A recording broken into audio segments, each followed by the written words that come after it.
പാതിര കുർബാനക്കൊക്കെ പോയിട്ട് വന്നു.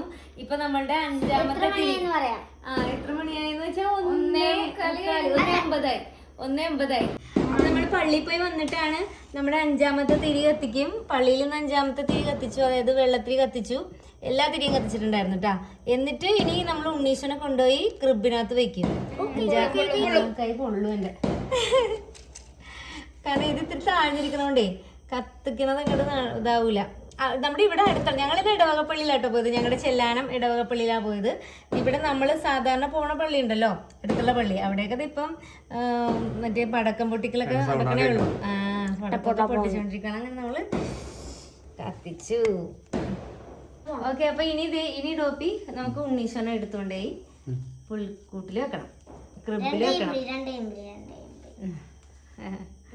ക്രിബിനെ കാണുന്നില്ല.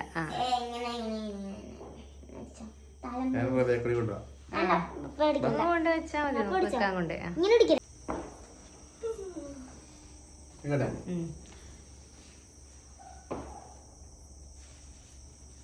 അങ്ങനെ ഉണ്ണീശു ജനിച്ച് കൈ കൊട്ടണ്, റവയൊക്കെ കൈ കൊട്ടുന്നു. ഉണ്ണീശു ജനിച്ചു നമ്മുടെ തിന മുളപ്പിക്കാനായിട്ട് അത് മുളച്ചില്ല കേട്ടോ. അതൊന്നും വലിയ കാര്യമില്ല. കാര്യം നമ്മളിത് അത് തന്നെ പൊല്ലല്ല, മണ്ണായിരുന്നു. അതെ, അതാണ് കൊച്ചിന്റെ ഒരു നിഗമനം, ഒരു വീക്ഷണം. ഈ പാതിരാ കുർബാനക്ക് പോയിട്ട് പിറ്റേ ദിവസം രാവിലെയുള്ള ആ ഒരു ക്ഷീണം ഉണ്ടല്ലോ, അത് ഓർക്കുമ്പോൾ പിന്നെ പാതിരാ കുർബാനക്ക് പോകാൻ തോന്നില്ല കേട്ടോ. ശരിക്കും പറഞ്ഞാൽ ഞാൻ വർഷങ്ങളായി ഇങ്ങനെ പാതിരാ കുർബാനക്ക് പോയിട്ട്, അപ്പോൾ കുറേ നാൾ കൂടിയിട്ട് ഇന്നലെ പോയത്. അത് പിള്ളേരുടെ ഭയങ്കര ആഗ്രഹം കൊണ്ടിട്ടാണ് നമ്മൾ പാതിരാ കുർബാനക്ക് പോയത് കേട്ടോ. എന്നിട്ട് ഞങ്ങൾ പിന്നെ വീട്ടിലെ ഡോപ്പിയുടെ വീട്ടിലായിരുന്നു ക്രിസ്മസ്. അപ്പം മമ്മിയുടെ ബർത്ത്ഡേ ആണെന്ന്. ക്രിസ്മസ് മാത്രമല്ല, മമ്മിയുടെ ബർത്ത്ഡേ ആണ്. ഡാഡിയുടെ ബർത്ത്ഡേ 10-ാം തീയതി കഴിഞ്ഞിട്ടുണ്ടായിരുന്നു. അപ്പോൾ 2 പേർക്കും കൂടിയിട്ട് നമ്മൾ ഡാഡിന് കേക്ക് വാങ്ങിച്ചിട്ടുണ്ടായിരുന്നില്ല, അന്ന് നമ്മൾ കേക്ക് മുറിച്ചിട്ടുണ്ടായിരുന്നില്ല. അപ്പോൾ ഇന്ന് ഒരുമിച്ച് നമ്മൾ കേക്കൊക്കെ വാങ്ങിച്ചു. എന്നിട്ട് ഞങ്ങൾ കൊണ്ടുവന്നിട്ട്, അപ്പോൾ എമ്മിക്കുട്ടി ഇന്നലെ പാതിരാ കുർബാന കഴിഞ്ഞ് ഞങ്ങളുടെ കൂടെ പോന്നിട്ടുണ്ടായിരുന്നില്ല. ഡാഡിയുടെയും മമ്മിയുടെയും കൂടെ തന്നെ അവിടെ വീട്ടിൽ നിന്നു. ഡോപ്പി, ഞാനും റബേക്കയും പിന്നെ സാറയും കൂടെ ഇങ്ങോട്ട് പോന്നു. അപ്പം ഞങ്ങൾ അങ്ങോട്ട് ചെന്നു. ഈ ട്രീയും അതുപോലെ ക്രിബൊക്കെ ഈ പിള്ളേരും ഡോപ്പിയൊക്കെ കൂടെ അവിടെ വീട്ടിൽ പോയിട്ട് 24-ാം തീയതി അവിടെ സെറ്റാക്കിയിട്ടുണ്ട്. ആ നക്ഷത്രം ഡാഡിയും മമ്മിയും കൂടി കെട്ടിയതാണേ. അപ്പം നമ്മൾ കേക്ക് മേടിച്ചിട്ടാണ് ചെല്ലുന്നത്, കേക്ക് മുറിക്കാനുണ്ടല്ലോ. അപ്പം എമ്മിക്കുട്ടനാണെങ്കിൽ മമ്മീനോട് പറയുകയാണ്, പോയി ഡ്രസ്സൊക്കെ മാറുക, പിന്നെ ക്രിസ്മസ് ആകുമ്പോൾ തൊപ്പി വെക്കണം എന്നൊക്കെ പറഞ്ഞ് മമ്മീനെ പിന്നെ ഒന്ന് തള്ളിവിട്ട് ഡ്രസ്സൊക്കെ മാറാൻ ഞങ്ങൾ സാരിയൊക്കെ കൊടുത്ത് വരാൻ പറഞ്ഞു, നമുക്ക് കേക്ക് കെട്ടിയാൻ വേണ്ടിയിട്ട്. അങ്ങനെ മമ്മിയും ഡാഡിയൊക്കെ റെഡിയായി വന്നു. സാധാരണ ആരുടെ ബർത്ത്ഡേക്ക് ആണെങ്കിലും നമ്മുടെ എമ്മിക്കുട്ടിയും റബേക്കയും കൂടിയൊക്കെ തന്നെയാണ് കേക്ക് മുറിക്കുന്നത് കേട്ടോ. അപ്പോൾ എമ്മിക്കുട്ടിയാണെങ്കിൽ മമ്മിക്ക് കൊടുക്കാനായിട്ട് ഒരു പേപ്പർ, ആ തൊപ്പിയുടെ മുകളിലൊരു പേപ്പർ ഇരിക്കുന്നത് കാണുന്നത് മമ്മിക്ക് വേണ്ടി അവളുണ്ടാക്കി വെച്ചൊരു കാർഡായിരുന്നു.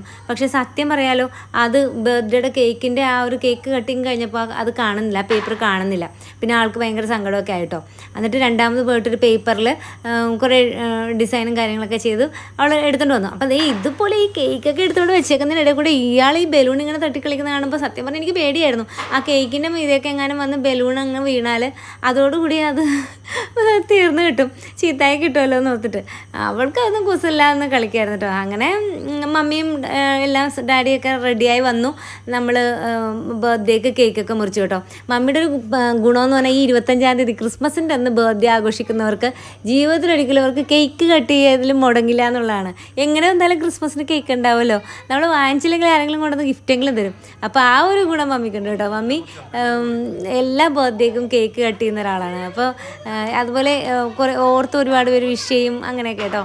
അങ്ങനെ ഡാഡിനെയും മമ്മിനെയും കൂടെ ഒരുമിച്ച് നമ്മൾ കേക്കൊക്കെ കട്ട് ചെയ്തു. അപ്പം ആ കേക്ക് കട്ട് ചെയ്യാനായിട്ട് ആ തിരി ഊതുമ്പോഴത്തേക്കും പിള്ളേർ പറയുമായിരുന്നു, ആ മമ്മി എന്തെങ്കിലും ആഗ്രഹമൊക്കെ ഇങ്ങനെ വിഷസൊക്കെ ഇങ്ങനെ മനസ്സിൽ വിചാരിക്കുക, എന്നിട്ട് കേക്ക് കട്ട് ചെയ്യണമെന്നൊക്കെ പറഞ്ഞു. നല്ല കേക്കായിരുന്നു. നമ്മളപ്പോൾ സ്ഥിരമായിട്ട് ഞങ്ങൾ വാങ്ങുന്നൊരു സ്ഥലത്തു നിന്നാണ് മേടിച്ചത്, ബേക്കറിയിൽ നിന്നാണ് വാങ്ങിച്ചത്. അത് നമ്മൾ കാണിച്ചു തന്നായിരുന്നല്ലോ.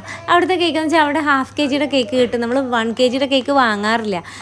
ഒരു ½ kg കേക്ക് മേടിച്ച് എല്ലാവരും അത് ഓരോ പീസങ്ങ് എടുത്ത് കഴിച്ച് തീർക്കും. ഇല്ലെങ്കിൽ എന്ത് പറ്റുമെന്ന് വെച്ചാൽ അവിടെ വെച്ച് ഈ കേക്ക് കഴിക്കൽ തന്നെ ആയിരിക്കും. അപ്പോൾ അത് ഒഴിവാക്കാൻ വേണ്ടി നമ്മൾ ചെറിയ കേക്കാണ് വാങ്ങുന്നത്. ഇതെന്ത് സാധനം പറ, ഇത് ഇഷ്ടു. ഇത് ബീഫ് ഇഷ്ടു, ഇത് സ്പെഷ്യൽ. മുട്ട അതായത് ബീഫ് കഴിക്കാത്ത ആളുകൾക്ക് മമ്മി സ്പെഷ്യൽ ആയിട്ട് ഉണ്ടാക്കിയേക്കണാണ് ബ്രെഡ്. ഞാനിത് ചോദിച്ചത് എന്താണെന്നറിയാവോ, ഇഷ്ടു എന്ന് പറയാതെ ഇഷ്ടു എന്ന് പറയുന്ന ആൾക്കാരുണ്ടോ? അതായത് സ്റ്റൂ എന്നല്ലേ നമ്മൾ പറയാ, സ്റ്റൂ തെറ്റല്ല. ഞാൻ ചോദിച്ചത് ഇഷ്ടു എന്ന് ഇപ്പോഴും പറയണവരുണ്ടോ എന്ന് അറിയാൻ വേണ്ടിട്ടാണ്. ഇഷ്ടു എന്ന് നമ്മൾ പണ്ടൊക്കെ എല്ലാവരും ഇഷ്ടു എന്നാ പറഞ്ഞോണ്ടിരുന്നത്. ഇപ്പോഴും നമ്മൾ ഇഷ്ടു എന്ന് പറയും, സ്റ്റൂ എന്നും പറയും അല്ലേ? സ്റ്റൂ ആണ് ശരിക്കും. പക്ഷെ നമ്മള് അല്ലേ, നിങ്ങൾ കേട്ടിട്ടുണ്ടോ ഇഷ്ടു എന്ന് പറയണത്? പറയാറില്ല. സ്റ്റൂ എന്നുള്ള ഇംഗ്ലീഷ് റെസിപ്പി ആണല്ലോ അത് സ്റ്റൂ. പക്ഷെ നമ്മളത് മലയാളമാണോ ഈ ഇതിനെ മലയാളീകരിച്ചാണോ നമ്മളതിനെ ഇഷ്ടു എന്ന് പറയും. അപ്പൊ ഞങ്ങളുടെ നാട്ടിൽ മാത്രമാണ്, ഞങ്ങൾ കൊച്ചിക്കാർ മാത്രമാണ് അതിനെ ഇഷ്ടു എന്ന് പറയണത്. അതല്ലെങ്കിൽ വേറെ നിങ്ങളൊക്കെ എന്താ പറയുന്നത്? നിങ്ങൾ എന്താ പറയുന്നതെന്ന് പറയണം കേട്ടോ. കേട്ടോ, അതെ മുട്ടയിട്ടിട്ട് ഞാൻ ഫസ്റ്റ് ടൈം കാണാണ് മുട്ടയിട്ട് സ്റ്റൂ ഉണ്ടാക്കുന്നത് കേട്ടോ.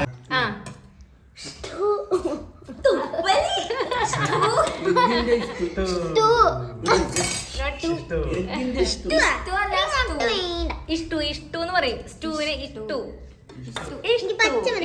ഭയങ്കര ഇഷ്ടമുള്ളൊരു സാധനമാണ്. അതിനിടയ്ക്ക് മമ്മിയുടെ ക്ലാസ്മേറ്റ് മാറ്റനങ്ങൾ കയറി വന്നു, മമ്മീനെ വിഷ് ചെയ്തു കേട്ടോ. അത് ഭയങ്കര ഒരു സർപ്രൈസ് ആയിപ്പോയി കേട്ടോ മമ്മിക്ക്. മമ്മി വിചാരിച്ചില്ല ഞങ്ങൾ കയറി വരുന്നു. ഞങ്ങൾക്കും അത് ഭയങ്കര സർപ്രൈസ് ആയിരുന്നു കേട്ടോ. നല്ല സന്തോഷമായിരുന്നു. ആദ്യമായിട്ടാണ് അങ്ങനെ നമ്മുടെ ബർത്ത്ഡേക്ക് വീട്ടിൽ വന്നിട്ട് ക്ലാസ്മേറ്റ് ഇങ്ങനെ വിഷ് ചെയ്യുന്നതെന്ന് തോന്നുന്നു. അവർ ഭയങ്കര ഒരു ബോണ്ടാണ് കേട്ടോ. അവരുടെ ആ ഒരു ബാച്ച് തമ്മിൽ ഭയങ്കര ഒരു ബോണ്ടുള്ള ക്ലാസ്മേറ്റ്സ് ആണ് കേട്ടോ. ഇത് നമ്മുടെ എമ്മിക്കുട്ടൻ വരച്ചുണ്ടാക്കിയ മമ്മിക്കുള്ള ബർത്ത്ഡേ കാർഡാണ് കേട്ടോ. അവളുടെ ആദ്യത്തെ കാർഡ് അവൾ ചെയ്തത് പോയത് കൊണ്ട് അവൾ പോയി രണ്ടാമത് വരച്ചുണ്ടാക്കി കേട്ടോ. എന്നിട്ട് എന്താണ് ആ വരച്ചേക്കുന്നതെന്ന് മമ്മീനെ കൊണ്ട് പറയിക്കായിരുന്നു. സത്യം പറഞ്ഞാൽ മമ്മിക്ക് അതൊരു ടാസ്ക് ആയിരുന്നു. കാരണം അവൾ വരച്ച ചില സംഭവങ്ങളൊന്നും മമ്മിക്ക് പിടുത്തം കിട്ടിയില്ല. പിന്നെ അവളൊന്ന് പറഞ്ഞു കൊടുത്തിട്ടോ. കൊച്ചിന് അങ്ങനെ വിഷമമൊന്നുമില്ല, അതൊക്കെ പറഞ്ഞു കൊടുത്തു. അങ്ങനെ അതേ കാർഡൊക്കെ വരച്ചു കൊടുത്തിട്ടോ. അപ്പോൾ എല്ലാവരോടും പറയണം, മമ്മി എല്ലാവരെയും കാണിച്ചു കൊടുക്കാൻ പറഞ്ഞ് ക്യാമറയിലേക്ക് നോക്കി തിരിച്ച് കാണിക്കാനൊക്കെ പറഞ്ഞിട്ട് മമ്മിനെ കൊണ്ട് കാണിക്കായിരുന്നു. കുറച്ച് സൂര്യനും പിന്നെ ബോട്ട് ഹാർട്ട് ഷേപ്പ് അങ്ങനെയൊക്കെ ആയിരുന്നു കേട്ടോ. അങ്ങനെ കുറച്ച് നേരം കഴിഞ്ഞപ്പോൾ ഞങ്ങൾ ഉച്ചക്കത്തെ ഫുഡ് എടുത്തു. ഉച്ചക്കത്തെ ഫുഡൊക്കെ കഴിച്ചു കഴിഞ്ഞപ്പോൾ നമ്മുടെ അനുഭ എത്തിക്കഴിഞ്ഞാൽ പിന്നെ കളിയുടെ ഒരു മൂടാണ് കേട്ടോ പിള്ളേർക്ക്. കിടക്കണം നോക്ക് നമ്മുടെ എമ്മിക്കുട്ടൻ ഒരു കസേര എടുത്ത് മറിച്ചിട്ട് അതിൻ്റെ മീതെ തലോണയും വെച്ചിട്ടുള്ള കിടപ്പാണ്. പിന്നെ ഭയങ്കര ഇഷ്ടമാണ് അങ്ങനെ അനുഭയുടെ കൂടെ കളിക്കാൻ. അനുഭയാണെങ്കിൽ അതിൻ്റെ ഒപ്പം കൂടുകയൊക്കെ ചെയ്യും. പിന്നെ വൈകുന്നേരം 4 മണിയൊക്കെ ആയപ്പോഴത്തേക്കും ഞങ്ങൾ മമ്മിയുടെ വീട്ടിലേക്ക് പോയിട്ടോ. അവിടെ അമ്മച്ചിയുണ്ട്. അമ്മച്ചി ഒരു 90 വയസ്സ് അത്രയൊക്കെയുള്ള അമ്മച്ചിയാണ്. അപ്പോൾ അമ്മച്ചിനെ കാണാൻ വേണ്ടി ഞങ്ങൾ എല്ലാവരും കൂടി പോയിട്ടോ. അപ്പോൾ അനുഭയുടെ കൂടെയാണ് എമ്മിക്കുട്ടിയും റബേക്കയും കയറിയത് 2 വീലറിൽ. ഞാനും ഡയാനയും മമ്മിയും ഡോപ്പിയും സാറയും കൂടെ കാറിലാണ് പോയത് കേട്ടോ.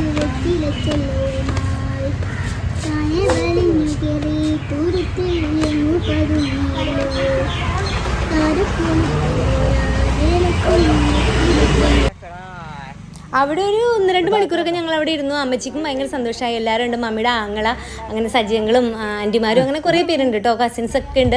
അപ്പോൾ അങ്ങനെ അതൊക്കെ കഴിഞ്ഞിട്ട് എല്ലാവരുടെ അടുത്ത് ഞങ്ങൾ യാത്ര പറഞ്ഞ് പോകുന്നു. അങ്ങനെ എൻ്റെ വീട്ടിലേക്ക് വന്നു കേട്ടോ.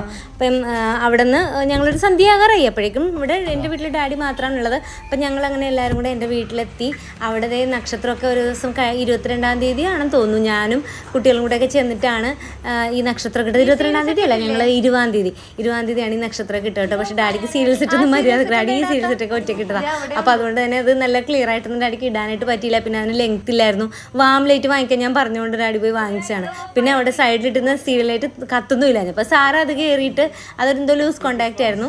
അപ്പം ഇതാണ് എൻ്റെ ഡാഡി കേട്ടോ. അപ്പം അങ്ങനെ സാറത് ശരിയാക്കാനൊക്കെ ശ്രമിക്കുന്നുണ്ടായിരുന്നു. അത് കത്തിയത് അത് റെഡിയായി, ഒന്ന് ലൂസായിരുന്നു. പിന്നെ അത് ഡാഡി കയറി ഒന്ന് സെറ്റാക്കിയപ്പോഴേക്കും സീരിയൽ ബൾബൊക്കെ കത്തി. അങ്ങനെ ഞങ്ങളും അവിടെ കുറച്ച് നേരം കൂടെ എൻ്റെ വീട്ടിലും കുറച്ച് നേരം ഇരുന്നു. അതിനുശേഷം നമ്മൾ തിരിച്ച് വീണ്ടും വീട്ടിലേക്ക് വന്നു. അങ്ങനെ നമ്മളുടെ ക്രിസ്മസ് സെലിബ്രേഷൻ ഇവിടെ കഴിഞ്ഞു. ഞങ്ങൾ ഫുഡൊക്കെ കഴിച്ച് രാത്രി കാണുമ്പോൾ ഓടിക്കളഞ്ഞു മാറി. അമ്മ ഞങ്ങൾ പോണതേ ഡാഡി ഇവിടെ ഇരിക്കുന്നു. അങ്ങനെ നമ്മൾ ഇന്ന് അടിപൊളിയായിരുന്നു അല്ലേ? ഭക്ഷണമൊക്കെ കഴിച്ച് വയറ് നിറഞ്ഞ് ഇനി പോയി കിടന്ന് ഉറങ്ങിയാൽ മതി. ഇന്നലത്തെ മറ്റേ ഉറക്കം നിൽക്കലിൻ്റെ ക്ഷീണവും എല്ലാം കൂടി ഇവിടെ ഉണ്ട്. അവിടെ ടീമുകളെല്ലാം ഉണ്ട്. അപ്പോൾ അടിപൊളിയായിരുന്നില്ലേ ക്രിസ്മസ്? സൂപ്പർ ആയിരുന്നു. അപ്പൊ നാളത്തെ വിശേഷമായിട്ട് നാളെ കാണാം. എവിടെ ക്രിസ്മസ് ഗിഫ്റ്റ് ഒക്കെ പിന്നെ കാണിക്കാം. സ്റ്റിക്കറാണ് ആദ്യം കണ്ടോ? അതാട്ടോ ക്രിസ്മസ് ഞാൻ എമ്മിക്കുട്ടിക്ക് കൊടുത്ത ഗിഫ്റ്റാണത്. അപ്പൊ നമ്മള് അതെ തന്നതെല്ലാം സ്വീകരിച്ച് എന്തോ ഒരു പാട്ടുണ്ടല്ലോ അങ്ങനത്തെ ബാലര ഞങ്ങളിതാ പോകുന്നേ. ആ അത് കേട്ടിട്ടില്ല? ആ ഒരു പാട്ടുണ്ട് അങ്ങനത്തെ തന്നതെല്ലാം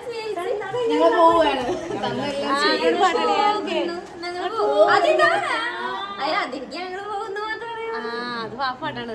അപ്പൊ വിശേഷങ്ങളായിട്ട് നാളെ കാണാം. ബൈ.